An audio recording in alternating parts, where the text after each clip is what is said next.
의심의 생각과 마음 또 주장은 쉽게 변하지 않는 것 같아요. 그러니까 우리 마음 속에 의심이라고 하는 이제 이 색깔이 딱 덧입혀지면, 또 아니면 안경이 덧입혀지면 그 의심의 눈으로 항상 보게 되면서 상대방이 아무리 진실된 얘기를 하거나 진실된 행동을 해도 사람은 쉽게 믿지 않는 것 같습니다.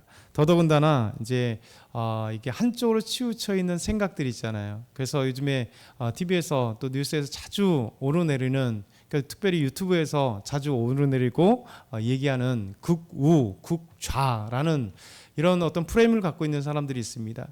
분명히 우도 좋고 좌도 좋습니다. 왜냐하면 우도 필요하게 돼 있고 좌도 필요하게 돼 있어요.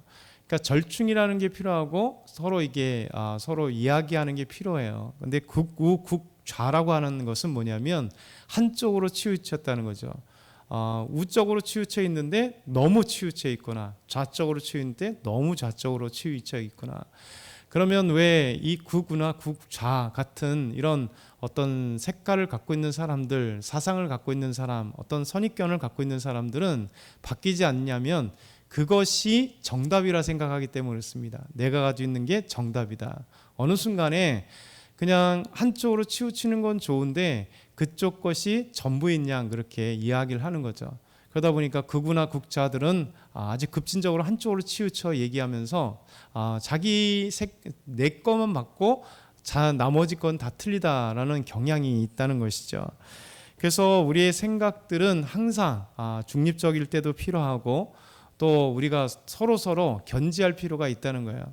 그래서 이 사회가 건강하다는 건 뭐냐면 서로의 생각들을 존중해주고 또 잘못된 것에 대해서 이제 얘기해 줄 때 그걸 빨리빨리 수정할 수 있는 그런 분위기의 생각들을 갖고 있는 많은 사람이 있으면 그 사회는 건강한 거예요. 학계도 마찬가지죠. 어떤 학문이 있으면 그것은 학문은 항상 토론하게 되어 있고 또 상대방의 어떤 학문들을 존중하게 되어 있는 거예요. 그러니까 학문들이 어느 순간에 썩기 시작한다는 것은 상대방의 이론이나 학문이나 이야기, 주장에 대해서 그냥 거부해 버리는 거예요. 그래서 이런 어떤 것들이 편협된 것들이 참 바뀌기 어렵다. 의심의 마음들이 바뀌기 어렵다는 생각이 듭니다. 계속해서 예수님을 향한 이 의심의 마음들이 너무나 안 바뀌어요. 그렇죠? 예수님을 향한 편협된 생각, 그러니까 예수님을 갖고 있는 한쪽의 생각들이 전부인 양 갖고 있는 유대인들, 특별히 바리새인들이 오늘도 등장하는 거죠. 오늘 말씀 보면 이제 계속해서 날 때부터 맹인되었던 이 시각장애인이 됐던 이 사람을 예수님께서 실로암에 가서 씻으라 하시면서 그에게 이제 눈에 진흙을 바르시고 가서 씻으라 했어요. 그러니까 예수님의 말씀에 순종하니까 기적이 일어났잖아요. 그렇죠? 우리가 어제도 말씀드린 것처럼 순종이라고 하는 것은 누구나 다 순종할 만큼 되면 어떤 때는 순종하지 않을 때가 많아요. 그러니까 하나님 우리에게 순종이냐 아니냐 우리의 믿음을 테스트할 때는 우리의 생각을 벗어나고 우리의 어떤 기준에서 벗어나는 그런 참 보이지 않게 이런 어떤 것들이 필요해요. 어제 제가 유튜브를 잠깐 조그만 광고를 봤는데 한 드라마에서 했던 내용이 참 마음이 와닿더라고요. 그래서 이번 주에 학생들에게 한번 보여줄까 하는 건데 짧은 내용입니다. 짧은 한 10초 정도 내용인데 그 내용이 어떤 내용이냐면 인생이란 이렇게 벽에다 이제 이렇게 페인트 칠하면서 부모님인지 어머니인지 잘은 모르겠으나 그 아이 이제 유명한 드라마에서 펜싱했던 드라마인데 그분이 이런 얘기예요. 애기 꼬맹이한테 인생을 설명할 때 이렇게 얘기합니다.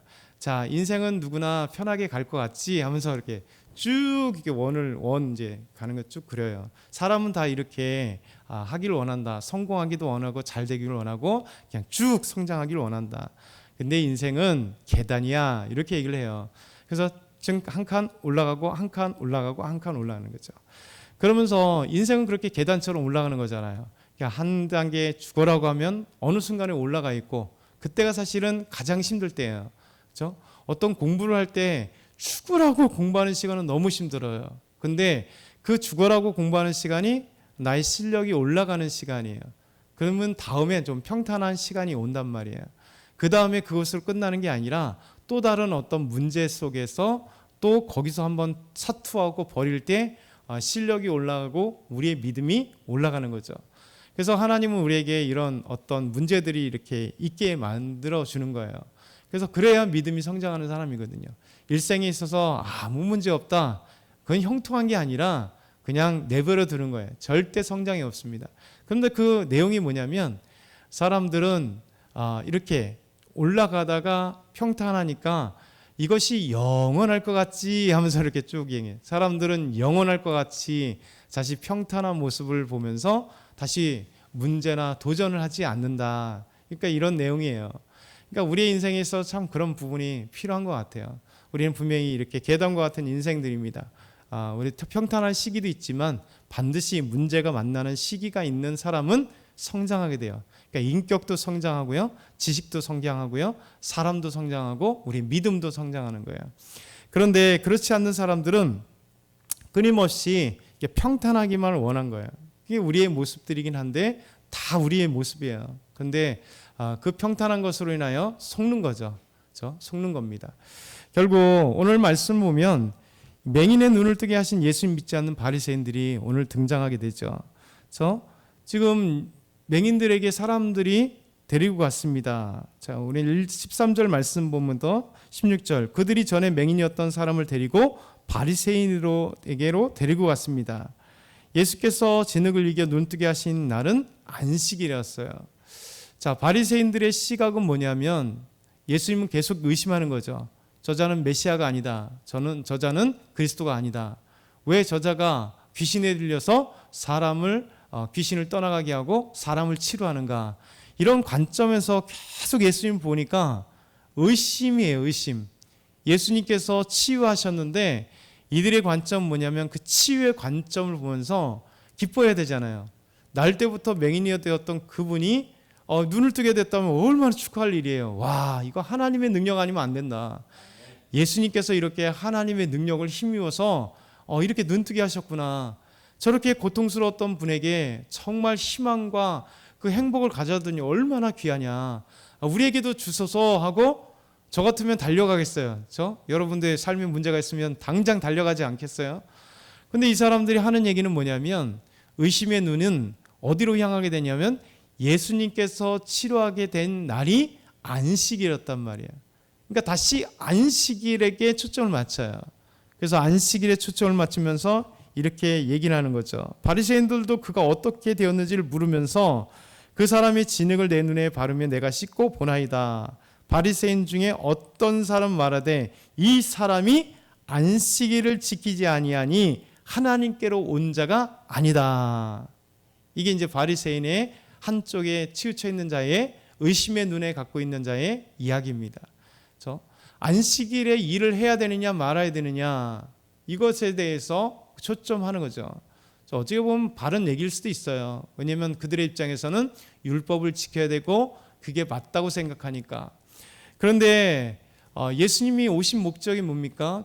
그러다 보니까 예수님께서 안식일날 회당에서 한쪽 손 마른 자를 치유하시면서 얘기하신 게 안식일에도 내가 주인이다. 그러니까 다른 날도 주인이지만 안식일 날도 내가 주인이다. 왜? 안식일 주신 분도 우리 하나님이시고 우리 예수님이시기 때문에 안식일도 주인이세요. 여러분, 주인이 고통당하는 자, 더더군다나 회당에서 치유하시면 기뻐해야 되잖아요. 어떤 일이 일어났을까? 안식일날 이렇게 눈이 멀었던 저 시각장애인이 치유받은 거에 대해서 얼마나 감사해야 돼요. 그런데 이들의 시각들은 왜 안식일날 치료하느냐? 여기에 매몰되어 있는 거예요. 더 큰 눈을 보지 못하는 거죠. 그래서 이 사람들과 함께 또 다른 사람, 죄인이 어떻게 치료할 수 있느냐 하면서 서로 분쟁을 하게 됐다. 이게 첫 번째 우리에게 보여지는 이 의심의 눈에서 벗어나지 못하는 이 바리새인들의 모습. 그러니까 우리에게도 동일하게 적용될 수 있어요. 저와 여러분도 어느 순간에 이 세상은 그렇다 쳐도 교회 안에서 신앙생활하는데 한쪽으로 치우친 사람들이 있으면 힘듭니다. 그래서 우리가 벗어나려고 하는 게 뭐냐면 의심의 눈처리를 항상 벗어나야 돼. 예수님을 향해서는 온전히 믿음의 눈으로 순종의 마음으로, 그래야 예수님께서 하신 일에 대해서 항상 아멘, 할렐루야, 감사. 그러면 어떻게 되냐면 내 인생에 찾아오는, 지금까지 계속 말씀드리는 내 인생 가운데 찾아오는 수많은 문제와 상황들, 그것을 하나님의 눈으로, 믿음의 눈으로 보려고 해요. 긍정적인 믿음의 눈으로 보려고 해요. 하나님이 나를 통하여 어떻게 일하시려고 하시지? 하나님은 여기서 어떤 문제를 해결하시려고 하실까? 하나님은 왜 나에게 이 문제를 주셔서 내가 여기서 어떻게 행동하기를 원하시나, 생각하기를 원하시나, 그리고 내가 나에게 믿음을 더 성장시키시려고 하시는가? 그러니까 항상 믿음의 눈으로 보면요, 하나님에 대해서 원망과 불평이 아니라 감사가 나와요. 그리고 기대함이 나오는 거예요. 하나님 다음에 어떻게 하시려고요? 하나님 감사합니다. 기대합니다. 힘들어도 그 힘든 것이 오히려 기쁨이 되고 감사가 되고, 그리고 나의 능력이 될 수 있단 말이에요. 그래서 이게 우리에게 주신 거예요. 두 번째는요, 오늘 말씀에서 보면 유대교에서 출교를 두려워하는 맹인의 부모의 대답이 있고 그들의 마음이 있어요. 자, 바리새인들이 부모에게 묻습니다. 이 맹인된 자가 네 아들이냐? 그리고 어떻게 치료받았느냐? 이렇게 얘기를 합니다. 오늘 19절에서 22절 보면 이렇게 해야죠. 다시 한번 19절부터 22절 같이 한번 읽어보겠습니다. 시작.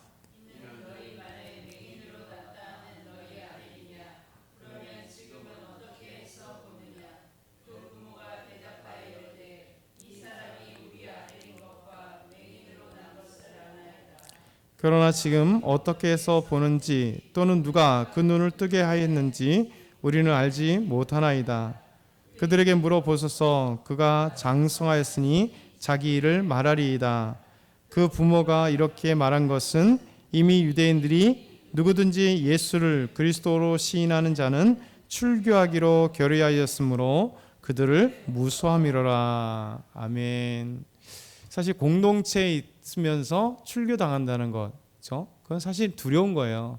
교회 안에 있으면서 교회 문제를 일으켜서 교회 밖으로 퇴출당하는 거죠. 이것도 요즘에는 출교가 별로 없어서 그런데 가장 강력한 교회의 재판권 중에 하나가 뭐냐? 출교예요. 이단자들이라든가 교회를 어지럽히는 자를 우리가 교회에서 재판을 통해서 출교하기로 되어 있어요. 초대교회는 이것이 중요했습니다. 지금 한국교회나 전 세계 교회들이 이것이 조금 사실 약화됐어요. 그러니까 정말 이단이냐 아니냐, 어떤 교회에 바르냐 아니냐에 대해서 심각하게 기도하면서 재판을 열면서 잘못된 믿음의 자를 권고하고 얘기하되 받아들이지 않을 때, 교회를 소란스럽게 할 때는 아예 출교시키는 거예요. 출교자들은 뭐냐면 쉽게 얘기하면 구원에서 퇴출될 정도의 그런 심각한 거였단 말이죠. 근데 지금은 이제 뭐 교회에서 출교하기 전에 본인이 쑥 교회를 나가고 또 다른 교회 가도 얼마든지 어서 오세요 이렇게 되잖아요. 그래서 우리 이제 한국 교회도 점점 이 시대의 교회가 그런 것들이 너무 적어지니까, 근데 옛날 그래도 적어도 80년대 정도까지 교회의 모습들을 보면요, 교회를 이제 이전하게 되면, 교회를 이제 옮기게 되면 항상 그 전에서 교적부를 가져와야 되죠. 저 가져와야 됐습니다. 왜냐하면 이 사람이 그 교회를 어떤 문제가 있어서 나온 게 아니라 뭐 이사를 해서 나오거나 여러 이유 때문에 그 교회에서도 기쁜 마음으로 보내주고 그럴 수 있는 사람인가, 믿음으로 훈련받은 사람인가를 담임 목사님께 반드시 체크하고 와야 돼요. 그래서 교적부를 주면, 교적부를 가져오면 이 사람은 믿을 만한 사람이다.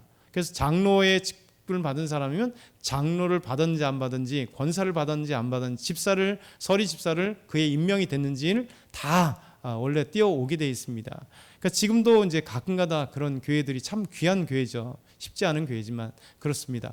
그래서 적어도 이제 그 정도는 아니더라도 뭐 장로님이 교회를 새로 왔거나 이러면 그 전에 교회 다 물어보게 돼 있어요. 왜냐하면 진짜 장로 직분을 받았는지에 대해서 분명히 얘기를 해야 되잖아요. 이런 것들이 잘못 세우면 교회의 장로를 그 교회에서 세웠다고 그냥 받아들였을 때 그런 문제가 생길 수 있다는 거죠. 그러면서 이 출교라는 건 사실은 공동체에서 가장 어려운 거예요. 지금 무슬림들에게 복음을 증거할 때 가장 힘든 게 뭐냐면, 복음을 받아들였을 때 집에서 퇴출당하잖아요. 다 집에서 퇴출당합니다. 그리고 그 공동체에서 퇴출당하기 때문에 일도 하지 못하고 또 아니면 여러 가지 하지 못해요. 또 유대인들도 마찬가지입니다. 지금도 현대 유대인들, 이스라엘 같은 경우도 이게 예수님을 나의 주님으로 믿는 사람들 메시아닉 주라고 얘기하는데, 이 메시아닉 주들, 그리스도를 믿는 유대인들은 쉽게 살아가지 못해요. 회사에서 쫓겨나고 또 공동체에서 쫓겨나거나 또 낙인이 찍혀서 아직도 지금도 한 2% 정도의 이스라엘 안에 유대인, 예수님 믿는 메시아닉 주는 상당히 핍박을 받으면서 예수님 믿습니다. 그러니까 공동체에서 채출당하는 건 참 두려운 얘기예요. 근데 지금 자기 아들을 눈뜨게 한 너무 귀한 일을 봤잖아요. 그런데 그 예수님을 보았음에도 불구하고, 예수님을 봤음에도 불구하고 이 부모가 유대교에서 예수님을 그리스도라, 곧 메시아라고 하나님이 우리에게 주시기로, 보내주시기로 예약된 그 구원자라고 고백하는 자들에게 퇴출하기로 결의했기 때문에 이것을 두려워서 참되신 그리스도, 진짜 이 땅에 그리스도로 오신 예수님을 온전하게 얘기하지 못하는 부모가 있다는 거예요. 우리 오늘 말씀에서 이 바리새인이나 부모들의 입장을 우리가 보면서 진리냐 진리가 아니냐를 생각해 봐야 돼요. 진리 안에서 두려워하는 자, 우리가 이 세상에서 많은 부분이 있잖아요. 우리가 교회 다니냐 안 다니냐 보이지 않게 부끄러워하는 그리스도인들 참 많잖아요. 이게 신앙을 팔아먹는 거예요. 이 맹인의 부모와 같은 사람들, 바리새인과 같은 믿음의 확신이 없거나 의심에 쌓이는 자들이죠. 그러니까 저 여러분은 오늘 말씀을 보면서 다시 결단을 해야 돼요.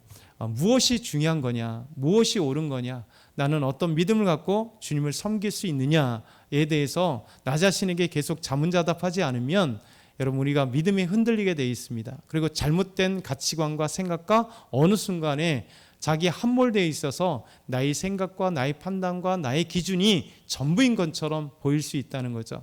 그래서 믿음에 있는 사람은 계속해서 점검해 보면서 내가 바르게 생각하고 있는가, 바르게 믿고 있는가, 그것을 기억하면서 오늘도 승리하는 저와 여러분이 다 되게 소망합니다.